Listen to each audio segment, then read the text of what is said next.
Hello and welcome to a GEA live event. Today we're broadcasting from Wisconsin at a brand new DairyProQ startup. Today we hope to walk you through this facility, to give you a little of a tour and demonstrate to you some of the things that have been going on here in the last week. Joining me today is Stuart Marshall. Stuart, how are we doing today? Good, James. How are you doing? All right. So if you recall, last time at our live event, Stuart was reporting from his truck in Canada. Today we're happy to report from the dairy here in Wisconsin. And what we're going to do is walk through this facility, kind of talk to you about the startup we've had here and some of the success. During the event, if you'd like to pose some questions, please write them in the comments section of Facebook. We'll try to address them as we walk through the facility so we can demonstrate and show you what's going on here. And we're also going to run into some of our colleagues downstairs and talk to them about what they're doing, what their processes are. So as you recall from previous events, Keith Engel, our milk quality specialist, we'll talk to him and when we go downstairs. So Stuart, a little overview of the dairy here and the situation to start us off. Yeah, for sure. So we're here at day 7 of the startup. We are at a 50 stall DairyProQ at this installation. We're currently milking approximately 850 cows here, and I gotta say things are going really well. Pretty impressive. I believe we've managed to achieve some things that I don't believe have been achieved before. To be honest with you, James.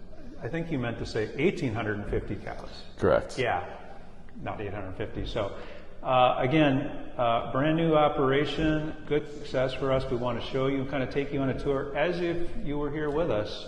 So why don't we go on over to the window and take a look at what's going on in the parlor and kind of talk through the transition this dairy has made and talk about some of the components into the system for our customers. So, Stuart, as we overlook the parlor here, do you want to kind of just walk us through the setup at the dairy and what we're looking at here? Yeah, absolutely. So, we're quite pleased with how these cows have transitioned, and I think the cows speak for themselves when you look down here. The loading is phenomenal, the cow comfort level is phenomenal, and it's been really unique because this is really the first, I would call it, commercial mixed breed herd to take on robotics in the United States at a large level. And these cows have been really responsive in a positive way for us. And I mean, they speak to that as you look at them. It's been, for 7 days in, quite an achievement. Yeah. So like you said, a kind of a mixed breed herd. Can you explain to our audience a little more? I mean, so this isn't a standard Holstein herd, and we're milking 2X here, is that right? Yeah, absolutely. And so this particular dairy uses, in general, I would say a 3-way cross philosophy of a Swedish red, Viking red, Montpellier, and a Holstein.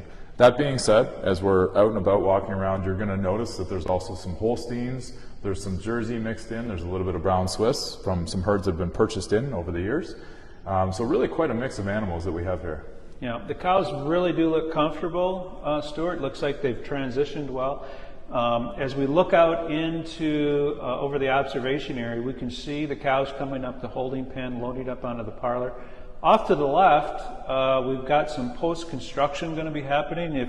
If our audience is able to see that, that's actually the old milking facility. So we built the new holding pen adjacent to the old milking center, and the DairyProQ sits out in front of that. So just kind of to give you an idea of what we have on site for this facility and some of the planning that's taken place to put this robotic milking facility on the ground. So I think with that, why don't we go downstairs and we'll check in on some of our colleagues, see if we can catch up with Keith. And again, we're live at the dairy farm, so if you've got any questions, feel free to post them in the comments section, and we'll try to address them as we walk through the facility. And if we're not able to complete that, we'll definitely have some of our experts post those questions back at the end of this session. So come on down and join us out in the milking parlor. We'll come on out into the real work zone of the facility. So over here, hi Keith. Hi. So we've met Keith before Keith, kind of quick introduction of yourself and kind of what's going on here at the facility and what you're doing. Hi, I'm Keith Engel. I work for GEA. I work on the milk quality, hygiene side, milk harvest side of the business. What I'm doing here this week is working with, after the startup, optimizing the DPQ for milking and wash. The DPQ team did a great job as far as on the initial setup and settings. Now it's about recording those settings and making it optimal for the cows at this dairy. Okay. So some of the things you obviously work on are milk quality, but you also help with the processes on board, fine-tuning in the pulsation, milk settings, T-tip coverage. How's that going? Very well, very well. I mean, we're 1 week in today, and we have excellent flow rates. I mean, to be the first week in and be at 6.5 pounds a minute average, they're doing very well. The cows have adapted very well in a short period of time. Right. Looking at pulsation and that, I mean, we run graphs like I have here for pulsation so that we make sure we do it dynamically while the cows are being milked, Okay. so that we get the best settings for this herd and this liner with our equipment. Right. And so the other important part of the process you work with is T-tip coverage. Absolutely. That's part of the inliner everything process we have with the GEA system. Yep. You fine-tune that? You kind of tune that in as we keep going? How's that going? Very good. So working with the EMS tech team, we fine-tune the post-tip coverage. It's looking excellent. And you score that? So we score that by 1 and 2 being perfect, pretty much, excellent, and then the other one's needing improvement. So if you were to rate that on a scale, are we like 90, 95% T-tip Oh, coverage? right now we're 90% plus. 90% plus. We're doing well. A good start, a good benchmark for us. I mean, really, T-tip coverage delivers milk quality in the end, right? Well, absolutely, and I mean, they're just happened to find me here today, or plan to have me here today, whichever it is, but there is a whole AMS team and dealership that does a great job on making all this stuff happen. Excellent. Well, thank you, Keith. We want to keep you from your work. We're going right. to transition around to the entrance side of the parlor. Keep working. All right, thanks a lot. We're going to transition around to the entrance side of the parlor here, and we'll kind of observe cows coming in. We'll kind of get an idea of what the operator's doing on the entrance side of the parlor here. Again, we're 1 week into this facility, so there is some training processes going on. You'll notice 2 gentlemen over here today. One's the actual operator, one's kind of in training. Stuart, why don't you talk to us about what's going on in the entrance side of the parlor here and walk the audience through our processes. Yeah, absolutely. So one of the unique things with the DairyProQ system is the ability to milk cows that don't necessarily conform in a robotic environment. So what we see is, in these conventional herds, it's not uncommon to have upwards of 20% of cows that don't necessarily have the greatest udder for a robot configuration. What's really special about the DairyProQ is that we don't have to get rid of those cows necessarily. And what I mean when I say that is we have the ability to manually milk these animals just like if it was in a conventional rotary parlor or any conventional parlor for that matter. Sure. So what we might see here, these green cows that are coming on, these are all cows that were attached automatically.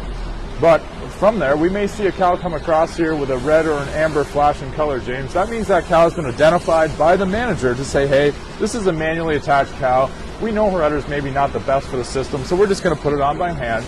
But what that enables you to do is to take a hard-working cow, keep her in your herd, and keep her profitable for the rest of that lactation and even lifetime. Right. So non-conforming cows can really stay in the herd and be productive because we can manage them either in the middle of a group, or we can maybe separate them off into a special group if we desire. Exactly, and there's different ways of managing that. Some people want them in a separate group, which you might consider like a slower milking group, and some people just keep them mixed in. But a lot of people don't understand that if you're in a box robot environment, let's just be honest, James, you really need to have 100% of conformation. Right. Okay? With this system, it's not uncommon for guys to have 20% of their herd that doesn't necessarily fit, but they're still good working animals. You don't have to get rid of them. Yep. So let's move on over and a little bit closer and watch some cows come on in, and then we'll kind of observe on the monitor what the operator has access to and what we do with that. So why don't you explain to us, Stuart, what we have in front of us here and typically what an operator might be doing with this panel? Yeah, absolutely. So this is going to be the indicator of where the operator needs to travel in the event that, let's say, an animal kicks off a quarter prematurely. The system isn't able to get it back on because her udder is, let's say, half empty with milk. Sure. It's going to flag to an amber or a red color that somebody needs to go and pay some attention to that cow. Also, for example, if we have a cow who might have a health issue, in this specific instance, it's going to tell us, hey, this cow didn't achieve her expected milk yield. So we may need to do a management action with that cow. Perhaps she has mastitis, perhaps she's in heat today. But ultimately what we see here also is our expected milk yields counting down as we go around the circle. And we can drill in a little deeper at a per cow level if we want to understand, for example, her number, her group, how many days in milk, et cetera, et cetera. All that's available when we're here and we're looking at this system. Sure. So, I mean, it looks like to me we got a lot of green on this screen. That definitely is a good indicator of what's going on. Like Keith said, good attachment rates, high milk flow. Cows are giving their expected milk yields at that point. Well, exactly. And I mean, this is a bit of a mixed group with some mature cows and some younger cows. We're running 8-minute turns here a weekend. But as you can see, essentially that means that 4 minutes in, these cows are milked out. Yep.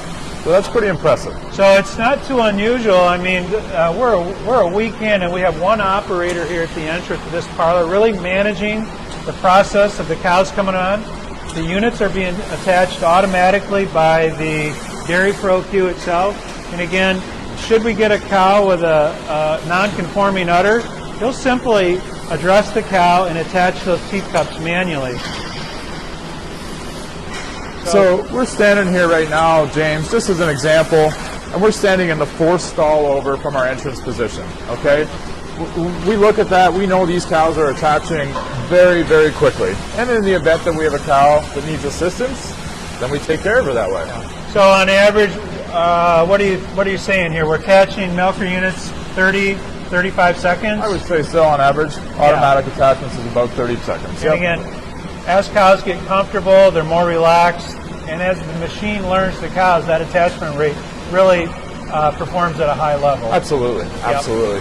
I think while we're here, James, another thing that's important for us to touch on a little bit is just the training process, not just for the animals, but also for the people around the system. Right.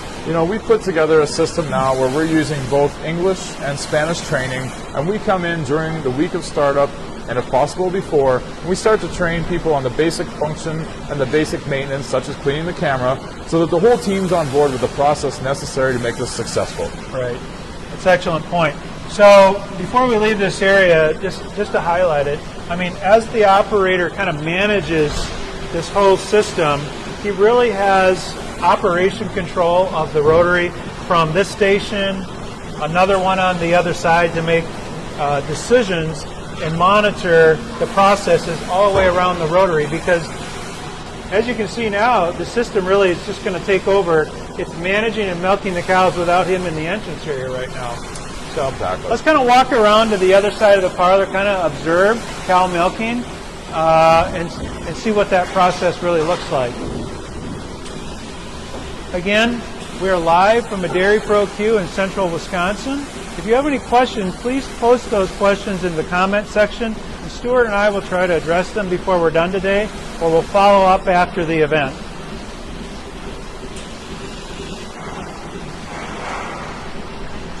So as you can see, we're kind of transitioning about halfway around the rotary at this point.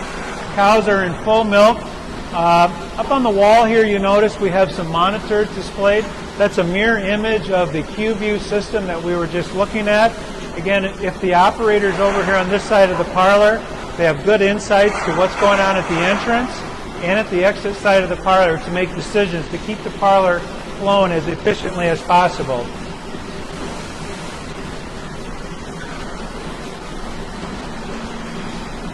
So here again, we've got Keith is kind of working on some T-tip coverage.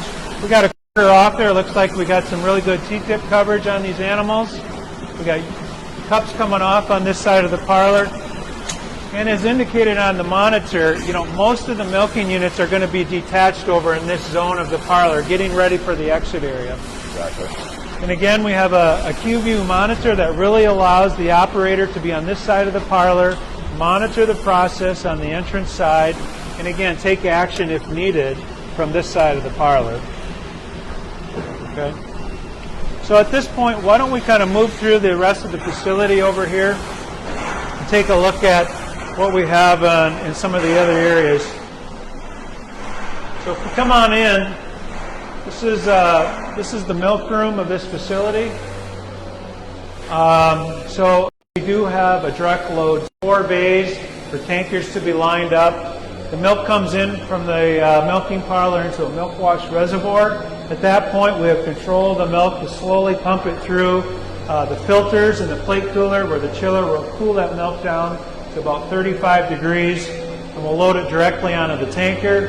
We have some monitoring systems in place for fill levels to take control at that point, to turn on alarms if an operator needs to come in and make a switch of the tanker.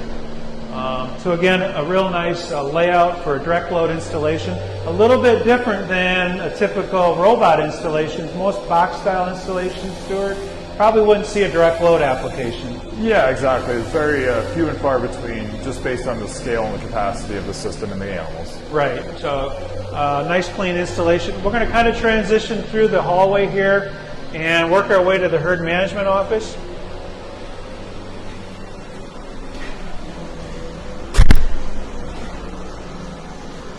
So we've got utility rooms back here behind us, vacuum pumps, mechanical equipment rooms, and then we've got waterworks over here, so hot water, air compressors. And you'll notice actually right straight ahead of us, that's the old milking facility that the dairy's transitioned out of. It's a parallel parlor, vertical lift parlor, a double 14 that served them very well. But again, later this week that parlor will actually be removed, and that will become the herd management area. We're going to transition and install a sort gate system there. We'll have some pens with some palpation rail where we can take action and do some herd management stuff as the cows come off the backside of the rotary. So if we come up the steps here, we're on the backside of the rotary at this point. This is the exit lane, and then we'll come into the herd management office. So from this vantage point, obviously the herd manager really can have good insight to what's going on the backside of the parlor. We've got some monitors up on the wall, so he has good visibility on all sides of the parlor. And really, this is where some of the work gets done as far as herd management. So Stuart's going to kind of walk us through some things that we look at to look at performance and monitor the system, just to give you an idea what the system can do. So Stuart, what are we looking at here? Yeah, so on the screen here we have Farmview, and Farmview is a tool that we use to monitor systems, whether you be on farm or remotely, and it gives us a look at the KPIs that we like to see, specifically with a robotic milking dairy. This is applicable to a box style R9500 robot or the DairyProQ.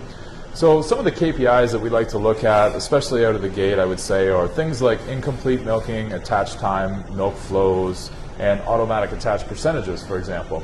So this dairy in particular is doing phenomenally well, and I would say all of those. Currently we're running at about a 0.3% incomplete milking rate, and I can tell you, spending many, many years in this industry, that that's quite a stellar benchmark. There's very few dairies that are achieving that with robots. 0.3% on 1,850 cows, that's like a handful. It's a handful, it really is. And you know, one of the beautiful things is that the system flags those cows for you immediately so you can address them. Sure. I think some other things that are pretty impressive so far, and Keith touched it already, but the milk flow that we've achieved 7 days in with this herd, I mean, it's just a testament to the comfort level of the herd. Right. At 6.5 pounds average flow per cow, I mean, that's really, really something else for 7 days in on these particular animals. We've seen a substantial drop in somatic cell already, right out of the gate, almost half. Yeah, so it looks like you've got a snapshot up there. Average attachment time on this dairy? 30 seconds. 30 seconds. So that's 30 seconds. when an animal's available to be automatically attached, the machine is on in 30 seconds. Exactly. Yep, she's on. And flow rates, 6.5 pounds per minute. Yep. And incompletes are, you know, basically a handful. That's what you're telling me. Yeah, and the other thing that I like to look at, James, is the automatic attach percentage, because that's going to tell me out of this herd of cows, you know, how many are true robot cows and how many aren't. Now, the beauty is we can milk them all. Yep. But at this point in time, 7 days in, 83% of these cows are being attached by the robot. Sure. I mean, that's pretty impressive. And I can tell you, you know, when you're working with these mixed breeds, there's always a little bit more potential to get some udder variance. Yeah. That's just the nature of the breed. But it goes to show that the system can still handle those cows. Yeah, I mean, 15 cows out of 100, the operator assists, and by what we mean by assist, it's maybe 1 cup, right? It's not the whole process, it's just 1 cup. That's right, and there's another neat function that I'd like to touch on that we're actually using at this dairy, James, and I don't think we've mentioned it before, but we've programmed into the system a function called manual assist.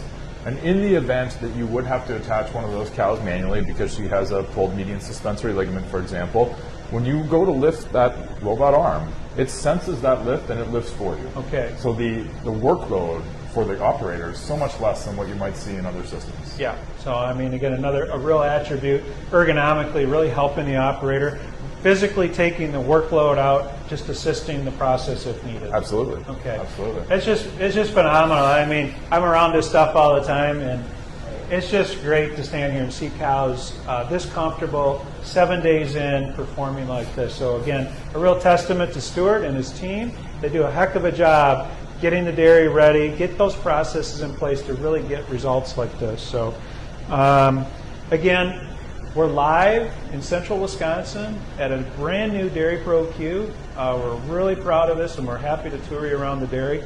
I think we're probably just going to walk outside. We'll try to answer some questions. I see they're being posted, but for sure, if you've got a question, post them in the comments section, and we'll try to address them before we leave you. And if not, we'll definitely get them answered later today by some of our experts. So we're going to kind of walk down through the utility area again. We're going to go right outside where it's a little bit quieter. And then we'll try to answer a few questions we can see that are getting posted. So come on out. It's a beautiful day here in Wisconsin. Got a little bit of rain this morning, but everything's doing great. So we'll kind of stand here in front of them. Question posted here, it says, what's the potential of a parlor like this? So again, this is a 50-stall DairyProQ. We give it another week or so, these cows are really going to have 100, closer to 100% stall fulfillment, but a system like this should be able to turn 6 turns an hour. 300 cows an hour through this parlor would not be out of the question, and we'd expect that to be done with one person in the parlor managing 50 machines. So yeah, good question. I thank you for that. And it looks like we do have another question posted here. Stuart, I'm going to pass this one over to you. The question is, what percentage of cows don't transition in a parlor like this? So can you speak to that? Yeah, absolutely. We just lived it, I guess, the last 7 days, so I sure can. In all honesty, it's somewhere between 0.5% and 1%, depending on the herd. Here, I would say it was about 0.6 of a percentage over the overall herd. Yeah. And there's a couple factors. Sometimes it's just the animal's behavioral characteristics. They just don't adapt well.